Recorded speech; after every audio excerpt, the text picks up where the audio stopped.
Welcome to our deep dive into the fascinating world of compassion. Um, you've shared some really interesting material with us, focusing on the audiobook Emotional Awareness by the Dalai Lama and Paul Ekman. Mm-hmm. We also have some additional commentary by Ekman, which should add a unique perspective. This deep dive aims to explore how to cultivate compassion, Right. not just as a personal virtue, but as a global necessity Yeah. in our complex world. We'll also be uncovering some surprising connections between Buddhist teachings and modern psychological research. It is fascinating how those two perspectives intersect, isn't it? It is. You have thousands of years of wisdom traditions meeting cutting-edge science and both pointing toward the importance of compassion. Yeah. I was particularly struck by the idea that simply seeing suffering, even on a screen, can trigger a compassionate response. Absolutely. We're clearly wired for empathy, but as Dalai Lama points out, Yeah. the problem of our time, of our century, is to achieve a global compassion. Otherwise, we run the risk that we will destroy ourselves. Hmm. It's quite a sobering thought, isn't it? Absolutely. The Dalai Lama argues that global compassion isn't some idealistic notion, Right. but rather a matter of survival in our interconnected world. Mm-hmm. Take, for example, something like deforestation. Yeah. The impact goes far beyond just losing trees. Right. It disrupts ecosystems, affects weather patterns, and impacts communities across the globe. Yeah.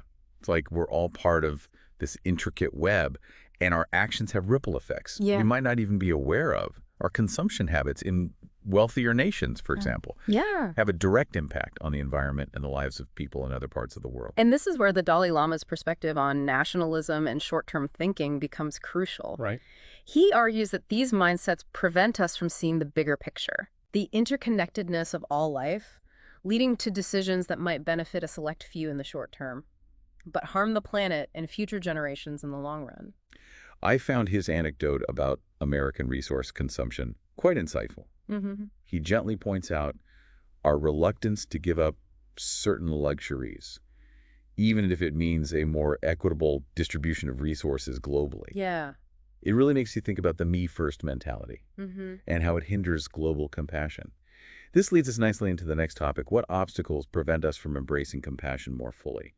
Even when we intellectually grasp its importance, Right. putting compassion into practice can be challenging. Yeah. The audiobook mentions narrow-mindedness as a key obstacle. Mm-hmm. This is when we prioritize individual or national interests over the greater good. It's that age-old us versus them mentality that creates so much division and conflict. Mm-hmm.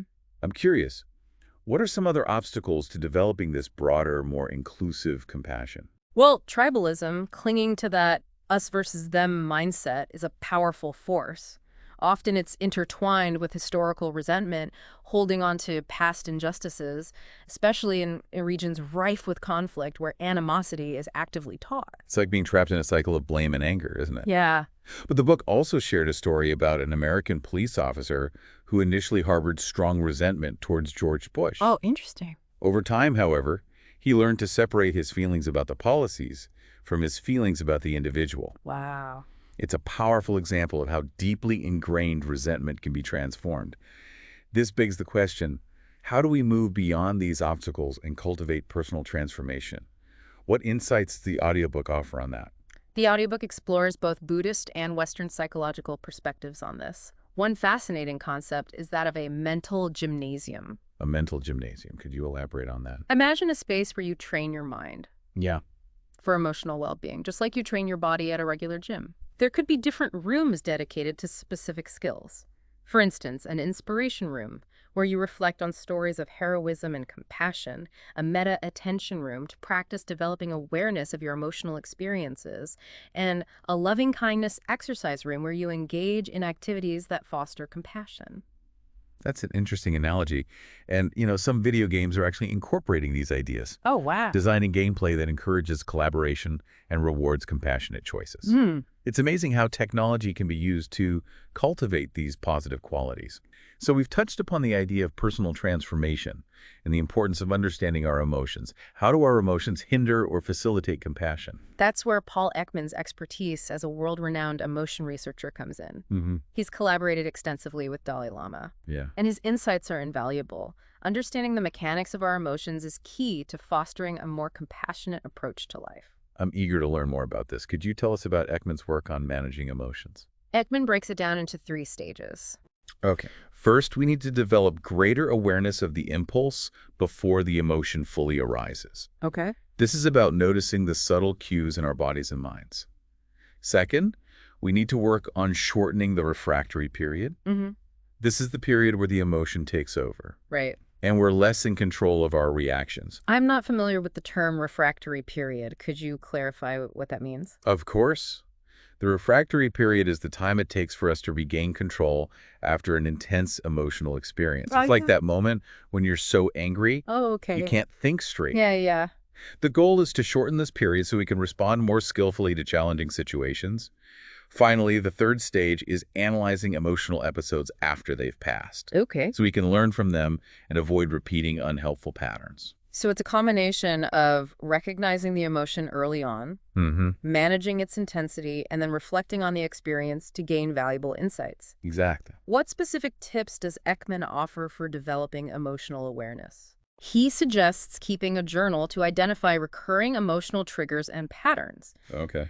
cultivating mindfulness through breath-focused meditation, and paying attention to others' emotional cues. Right. He compares it to learning a new language, the language of emotions. Yeah. As we become more fluent, we can better understand our own emotional landscape Yeah. and respond to others with greater compassion. It's a fascinating idea, becoming more fluent in the language of emotions. Speaking of fascinating, the audiobook also touches on Paul Ekman's personal transformation after meeting the Dalai Lama. Yeah. What struck you about that story? It's quite remarkable. Ekman, a self-proclaimed skeptic, Right. experienced a profound shift towards optimism and a complete absence of anger for 7 months after meeting Dalai Lama. What's particularly intriguing is that others who've had similar encounters describe feeling a radiating goodness emanating from Dalai Lama, Yeah. a phenomenon that science hasn't fully explained. It does make you wonder about the potential for transformative encounters and the power of contemplative practices, doesn't it? It's a reminder that there's still so much we don't understand about the human mind Right. and its capacity for change. Where do we go from here? What's next on our exploration of compassion? Let's delve deeper into the process of personal transformation, particularly the role of releasing resentment, Yeah. which, as we've seen, can be a major roadblock to cultivating compassion. Okay. So how do we let go of those deeply ingrained patterns and move towards a more compassionate way of being in the world? Releasing resentment sounds like a challenging but essential part of personal transformation. How does the audiobook suggest we approach this? It emphasizes that releasing resentment isn't about forgetting past hurts or injustices. It's about choosing not to be defined by them, letting go of that heavy baggage so we can move forward with more lightness and openness. That's particularly relevant in today's world, where we're constantly exposed to news of conflict and division. It's easy to get caught up in the blame game, but how do we break free from that cycle? The Dalai Lama suggests that while reflecting on the past can help us learn valuable lessons, ultimately, we need to focus on present-day realities, find solutions for the here and now. So, shifting our focus from dwelling on past grievances to taking responsibility in the present moment. I'm reminded of the example he shared about being asked about the historical conflict between Muslims and Hindus in India. Oh, right. His response was that it's not productive to dwell on the past. Yeah. Instead, we need to accept the current reality and work towards solutions for the present. Exactly. It's a call to move from blame to responsibility, from past grievances to present opportunities for healing and understanding. This connects with the idea of emotional hygiene, which is another key concept in the audiobook. Emotional hygiene. I love that term. Could you explain what that means? It's about treating our mental and emotional well-being with the same care and attention we give to our physical health. Just as we brush our teeth and wash our hands to maintain physical hygiene, we need to develop practices for maintaining emotional hygiene. What would some of those practices look like? It starts with becoming aware of our emotional triggers and patterns. What sets us off? Yeah. What are our habitual reactions? Once we have a better understanding of those, Right. we can start to manage our responses more skillfully. This also involves learning from our experiences, both the positive and the negative ones. The audiobook also delves into the nature of suffering itself. I found the quote from the Tibetan master quite striking. Even if there is the suffering of sickness, aging, and death, I do not care, because this very body is under the control of sickness, decaying, and death. What is there to be so surprised about? It's a radical acceptance of the impermanence of life, isn't it? Absolutely. It's a recognition that suffering is an inherent part of the human experience. This perspective shift can help us move from seeing suffering as something to avoid at Hmm. all costs to seeing it as an opportunity Right. for growth and learning. That makes me think of the Buddhist concept of the Four Noble Truths. Yeah, Can you briefly explain those for our listeners who might not be familiar with them? of course. The Four Noble Truths are a central teaching in Buddhism Hmm. that offer a framework for understanding the nature of suffering, Hmm. its causes, and the path to liberation. In essence, they state that suffering exists. Right. It has a cause, it can be overcome, Wow. and there is a path to overcome it. It's a journey of self-discovery and transformation.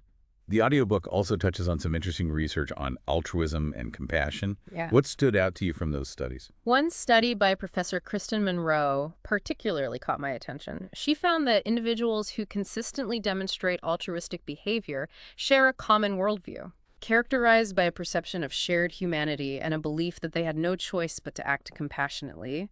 It suggests that for these individuals, helping others isn't a choice. Right. It's an intrinsic drive, a deep-seated sense of interconnectedness that transcends individual differences. That's a beautiful way to think about it. And the audiobook highlights the power of witnessing those compassionate acts, stating that seeing others engage in acts of kindness Right. can evoke feelings of elevation and inspiration. Yes, the Buddhist term for this is rejoicing, and it's a powerful antidote to cynicism and despair. It reminds us that there is goodness in the world, that people are capable of incredible acts of kindness and selflessness. These acts serve as a powerful reminder of our shared humanity. Speaking of learning from experience, we earlier touched upon the third stage of managing emotions, analyzing emotional episodes after they occur. What insights does the audiobook offer on this process?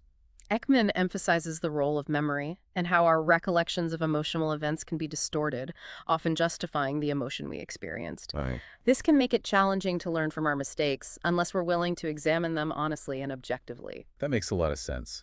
Our memories aren't always reliable, and we tend to view past events through the lens of our current emotions. What can we do to counteract this tendency? Ekman suggests keeping a diary of emotional episodes. This practice helps us identify recurring patterns and triggers.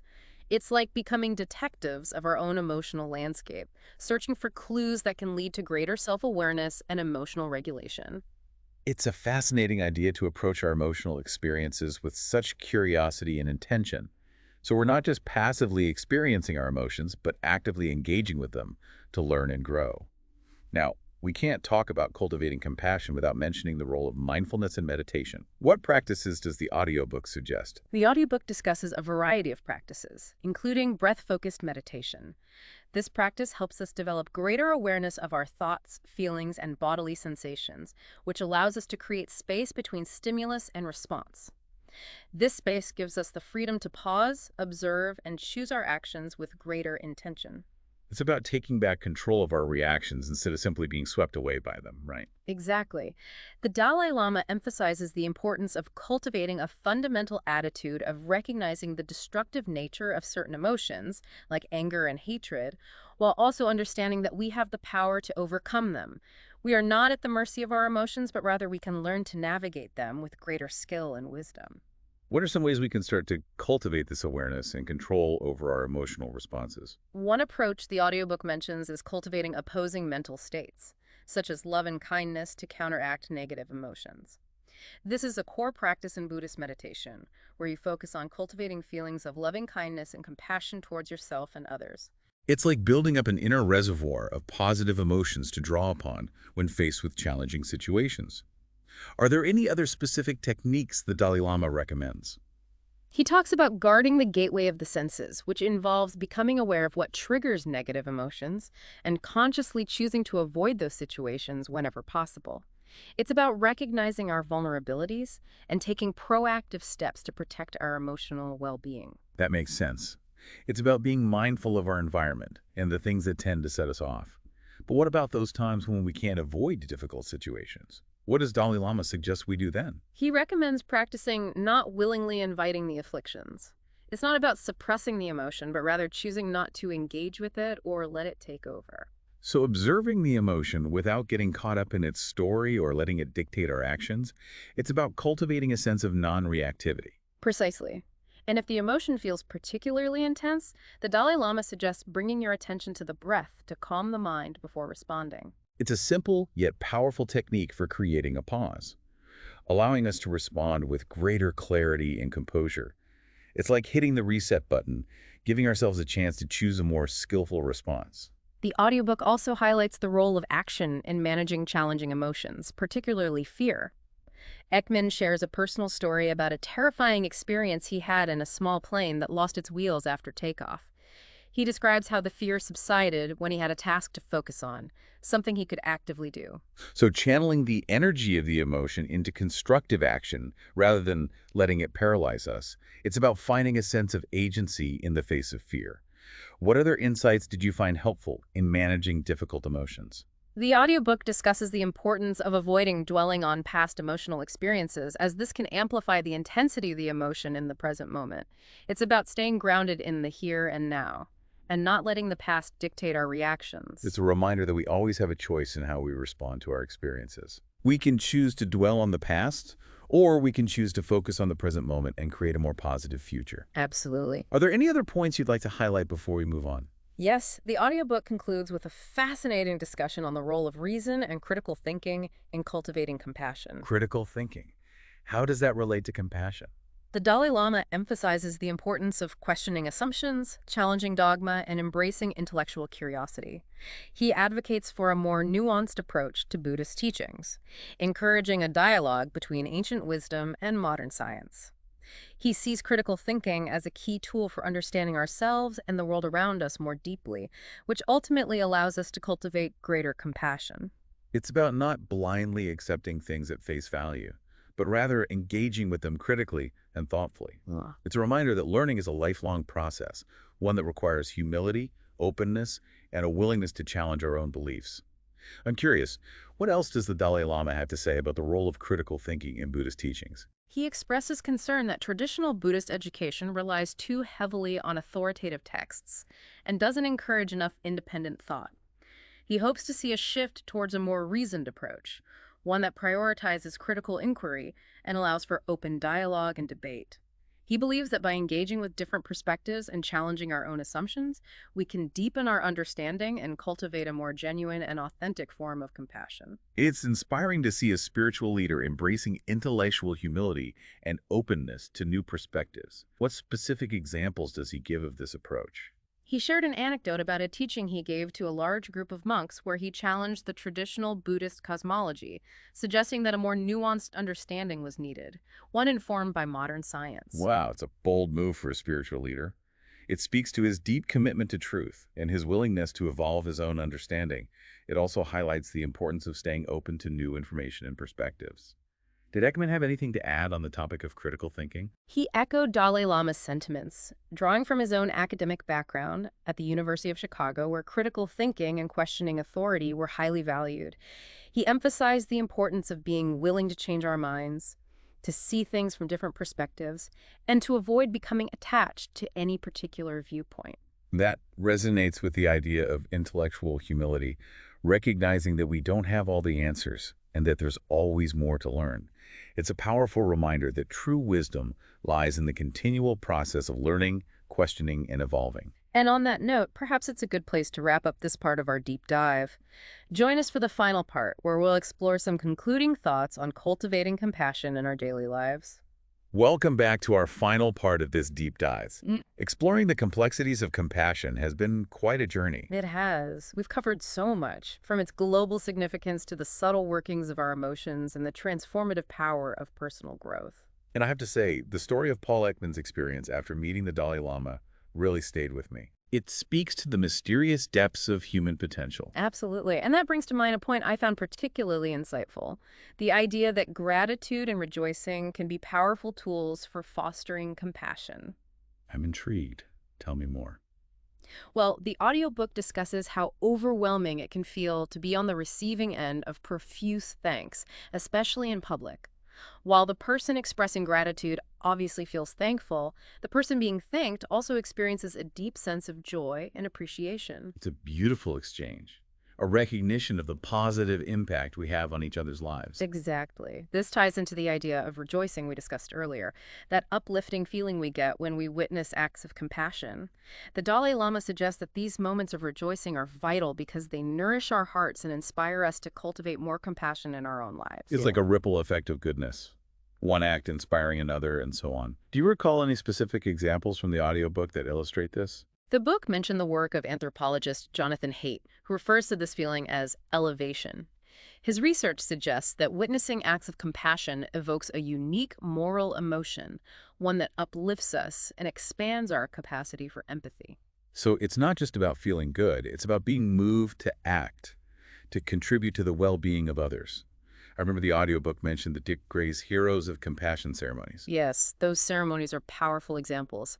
What struck me was the emotional response of the audience. People were moved to tears, not by stories of suffering, but by the incredible kindness and selflessness of ordinary individuals. It's a testament to the power of compassion and a reminder that even in a world filled with darkness, there are always those shining beacons of hope. What does the Dalai Lama suggest we do with this awareness? How do we take these insights and apply them in our daily lives? He suggests that we begin by paying attention to the subtle ways compassion shows up in our daily lives. It's about noticing the small acts of kindness, the moments of connection, the gestures of empathy that often go unnoticed. So starting with awareness, really tuning into those everyday expressions of compassion. Yes, and then actively seeking out opportunities to cultivate compassion, both through formal practices like meditation and by consciously making an effort to be more kind and understanding in our interactions with others. It seems like a shift in perspective is key, moving from a self-centered viewpoint to one that acknowledges our interconnectedness. The Dalai Lama emphasizes that our actions have long-term consequences that extend far beyond our immediate self-interest. He challenges us to embrace a broader, global perspective. He reminds us that our fates are interconnected, that what we do affects others, and that cultivating compassion isn't just a moral ideal, it's essential for our collective well-being and survival. As we wrap up this deep dive, what final thoughts would you like to leave our listener with? I think the most important takeaway is that each of us has the potential for immense compassion within. It's about nurturing that seed, allowing it to blossom, and recognizing that even small acts of kindness can have a profound ripple effect. It's been a truly insightful exploration. Thank you for sharing your wisdom and insights with us. My pleasure. I hope our listener feels inspired to continue this journey of cultivating compassion in their own unique way. That's all for this deep dive. We'll be back soon with another thought-provoking exploration. Until then, take care.